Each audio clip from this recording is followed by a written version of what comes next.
So julle weet, ek in die Parel gebore en ek het hier groot geword en ek het een aand oom ontmoet wat my vertel het. Hy sê hy en sy sakevernoot was van die eerste mense wat hier uit Johannesburg uit gevlieg het, Londen toe nog met 'n ou Viscount vliegtuig aan in 1954. Die vliegtuig daai tyd het nie die kapasiteit vir petrol gehad nie, so daar was 'n maatskappy met naam van Pegasus. Tiny, jy sal dit nog onthou, jy is oud genoeg.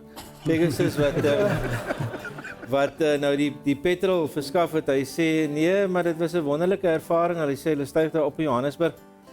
Hy sê en is nie lankie toe daal hulle neer daar in Salisbury in Ou Rhodesia. Hy sê hulle het nog eers die vliegtuig het nog nie die aanloopbaan getref het toe so 'n rooi Pegasus lorrietjie wat aankom daar om die petrol nou te in die vliegtuig te sit. Hy sê en hulle styg weer daarop.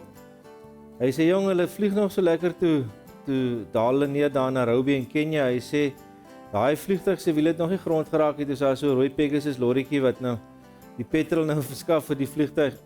En hy sê en toe hulle nou dit klaar gedoen het, toe styg hulle nou weer op. Hy sê dis nie 100 jaar toe stryk hulle neer daar in Kaïro in Egipte.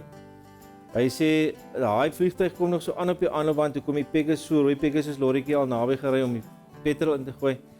En toe hulle na toe stilstand kom, toe sê hy vir sy ou maat, jong, hierdie vliegmasjien is dan 'n wonderlike ding. Kyne ding, ons het net nog in Johannesburg opgestyg, hier soos in Kaïro. Sy vriend sê vir hom, dis nou niks, maar hulle rooi lorrietjies hoe kan byhou.